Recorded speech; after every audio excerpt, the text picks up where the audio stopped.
Fresh off the stimulus press, this is your fourth stimulus check update and daily news update. Social Security is a trending topic right now, and for good reason. Find out all of the changes that they're planning for seniors, the disabled, survivors, and veterans. Basically, the whole Social Security alphabet. A $500 SSI increase? Yes, please. In fact, I'll take two. And of course, major news on the $3.5 trillion stimulus package and the debt ceiling. Some new numbers that they're throwing around here. Stick around to find out what they all mean. We've always got your back here right on the Ron Yates channel, on the Ron Yates community, and this is real talk here. Money, the fourth stimulus check, upcoming stimulus packages, stock market updates, and of course the US economy. All that's right here. I just want to thank you guys so much for always hitting the like button and supporting the channel. I really appreciate you guys. And for those who are brand new to the channel, go ahead and join the community by hitting the subscribe button and tapping the notification bell. That way you're notified as soon as I release new videos and updates. And let's jump in. Social Security is heating up the Google charts, and for good reason right now. Experts are warning people about the benefits cliff that's coming sooner than previously expected. Now, according to the Social Security and Medicare boards of trustees, full benefits may have to be cut back earlier than they thought, cutting back from 2034 to 2033. This Social Security measure gives at least some protection to 30 millions of our... And ever since then, it has assisted the lives of millions of Americans in need. But over the next 20 years, an average of 10,000 baby boomers a day will apply for Social Security. When you are young and working, a portion of your tax dollars are set aside in a gigantic pot called Social Security. The more you earn, the more you contribute, and the higher your allotment when you retire, or if you are disabled, a dependent, or a beneficiary. Wow, what a great plan. But there is a snag. Americans are not having as many children as they used to, meaning there will be less people contributing into the pot of money that is Social Security. That means funds for future generations could run out. But this has happened before. In the 1980s, Social Security reserves were nearly depleted. So, Congress increased the retirement age from 65 to 67 and started to begin taxing benefits based on income levels. This stabilized things for a while, but Social Security's cash flow has been negative since 2010, meaning the program is paying out more than it's taking in. At this current rate, Congress has about 16 years left to fix Social Security. According to this, at that point, the law says we can only pay in benefits what we raise in taxes, which means a 22% across the board benefit cut. And we're not just talking hypotheticals for your children and grandchildren anymore here. They're saying if you were getting $20,000 a year now, you're gonna get $16,000 a year. It's a pretty big reduction to happen so sharply, and it would happen to everyone. And hold on to your seats, guys, because it does get worse. A recent audit by the Office of Inspector General revealed the agency has been sending checks worth millions of dollars to thousands of dead people. You heard that right, guys. Thousands of dead people are receiving millions of dollars worth of checks. Over a 12-month period, the total reached $125.2 million. A report summarizing the audit showed it initially found that more than 3,000 beneficiaries whose IDs matched that of a deceased individual in the CMS death database, and of those, just 142 were found to be alive. I guess it's a good thing that they replaced former SSA Commissioner Andrew Saul already, right? Let's hope that our new SSA Commissioner, Kololo Kajazi, does a whole lot better. Now, according to her, and its economic impact have had an effect on Social Security's trust funds, and the future course of still uncertain. Yet, Social Security will continue to play a critical role in the lives of 65 million beneficiaries and 176 million workers and their families during 2021. Even earlier than that, the Trust Fund for Medicare Part A, which covers hospital care, is estimated to have its reserves depleted in 2026.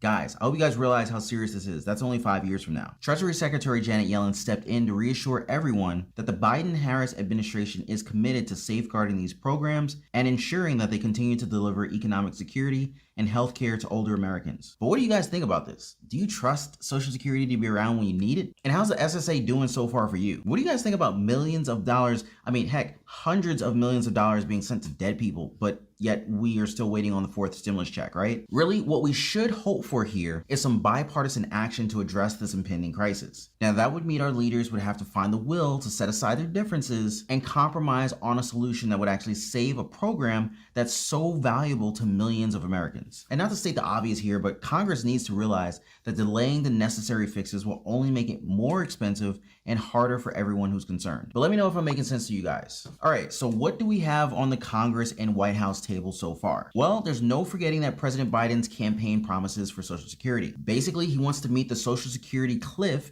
head on and increase Social Security payroll taxes for those who are making $400,000 a year and up. That way, they would be able to fund our Social Security programs and pay for proposed benefit increases, including a raise to the minimum Social Security benefit of at least 125% of the federal poverty level. Now, of course, that'll turn out as a $1,341 monthly check for you guys, so an increase of $547 per month. Definitely long overdue, thinking about their long forgotten promise of that $200 increase in monthly SSI. Now, his campaign platform also includes proposals that could give benefit bumps to SSI recipients. Now, using the Consumer Price Index for Elderly, or the CPIE, to calculate Social Security cost of living adjustments, the COLAs, to better reflect the rising expenses that seniors face. A minimum benefit of 125% of the federal poverty level for those who work 30 years. Gradually increasing benefits by 5% for those who have received Social Security for 20 years or more, allowing surviving spouses to keep a better share of benefits of about 20% more. Some lawmakers are calling President Biden on his promises. A bicameral group of dozens of lawmakers led by Representative Jamal Bowman, Senator Bernie Sanders, and other prominent progressives sent a letter urging Biden to include desperately needed improvements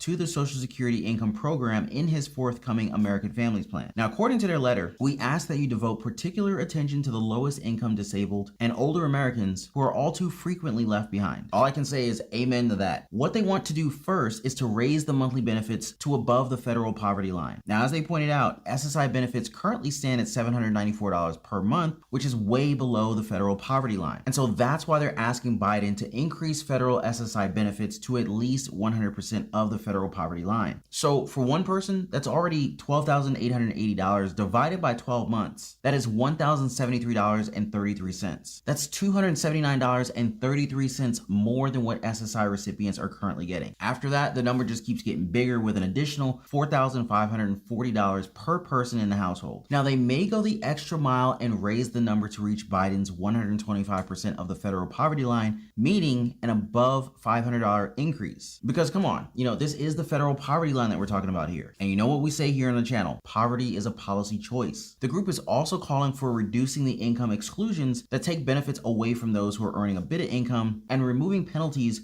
for those who are married and receiving shelter, meals, and groceries from family and friends. You shouldn't be penalized for getting a little bit of help from friends, right? Overall, they're taking higher benefits and smaller deductions here, so definitely one to watch out for. Representative Gwen Moore has also given her own proposal to plug up that Social Security hole. It says here, Moore's plan includes phasing out the Social Security payroll tax cap, which currently only applies to wages up to $142,000, and at the same time, the plan also calls for gradually raising the rate at which both employers and employees pay that tax to 6.5%. This would be up from the current rate of 6.2% over 6 years. Now, according to Moore's statement, my proposal would help us to ensure Social Security does what it was intended to do, protect all older Americans from spending their retirement living in deep poverty. Now, as far as when we can expect more news about all this, President of Social Security Works Nancy Altman's latest prediction was sometime this summer. So we'll definitely see these proposals develop into full-blown Congress bills before year end, at least according to her. Hopefully sooner, am I right? Now, while we're waiting, here's the COLA bump that we can expect for next year. The Senior Citizen League's latest estimate is a big time 6.2% increase, the biggest increase since 1983.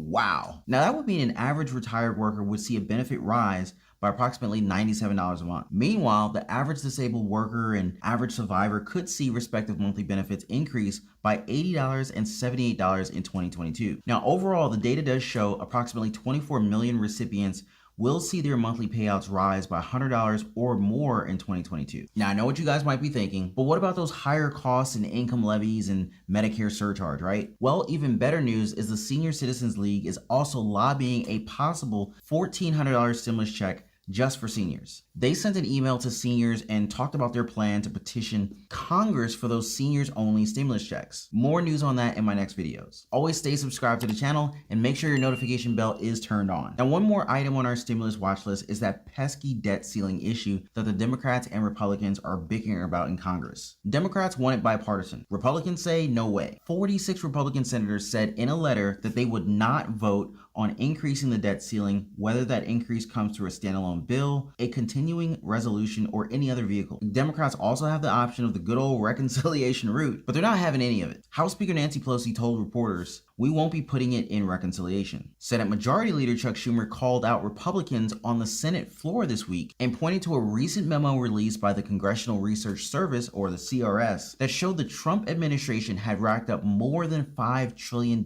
in new debt since the debt limit was suspended in August 2019 through January. He said, so all of the new $5 trillion in debt, bottom line, was caused under the Trump administration. Shots fired. Now, of course, Republicans were quick on the clapback that a big part of it was because of Schumer delivered a final warning saying, the United States has never ever defaulted on paying its debts. I can't imagine Republicans would want to be responsible for this first ever default. This is getting scary, guys. We'll definitely hear more about this as soon as House Speaker Nancy Pelosi said, we'll have several options. We'll make them well known too, as we narrow and as we go forward, but it has to happen. Again, 3 times during the Trump administration, we all cooperate to get past this, and hopefully they will be responsible. So why are we sticking so close to this topic, right? Well, basically, the federal debt limit is a legal cap on how much debt the U.S. can take on to pay obligations already approved by the president and Congress for several years. Raising the ceiling does not erase or create any new debt, but instead it gives the federal government more room to pay off its bills. If the ceiling isn't raised and the government ends up defaulting, the worst case scenario is that many Americans might not get their Social Security payments and veterans benefits, while federal workers might not get paid. There could also be an increase in people's borrowing costs like credit cards, car loans, and mortgage rates. None of that's good. But Treasury Secretary Janet Yellen told Congress leaders that all their cash and extraordinary measures would be exhausted in October, just a couple weeks from now. She said in her letter, a delay that calls into question the federal government's ability to meet all obligations would likely cause irreparable damage to the U.S. economy and global financial markets. At a time when American families, communities, and businesses are still suffering from the effects of the ongoing global, it would be particularly irresponsible to put the full faith and credit of the United States at risk. My advice, guys, hope for the best, but prepare for the worst. That way, no matter what happens, you're good no matter what. Now, to help you guys with that, we have a newsletter on the 20 proof ways to generate extra income today. Really, I just wanted to do my part and kind of help everyone out while, waiting on our lawmakers to finally do something. Now, with this channel exclusive newsletter, you can learn about all the new normal and, most importantly, how you can reinvest in yourselves financially in this stage of the game. It's never too late. Trust me, this is going to be a big help with all the changing curfews, the lockdowns, restrictions, self-isolations, the stay-at-home orders, and mask mandates happening right now, right? Remember, guys, millions of people were laid off, entire households collapsed, and children have been left to starve in today's economy. I can feel it. I can really feel it. But let's look forward to that in the next one. So I really do hope that we hit our stimulus sweet spot with today's 4th stimulus check update, the daily news update. We covered Social Security's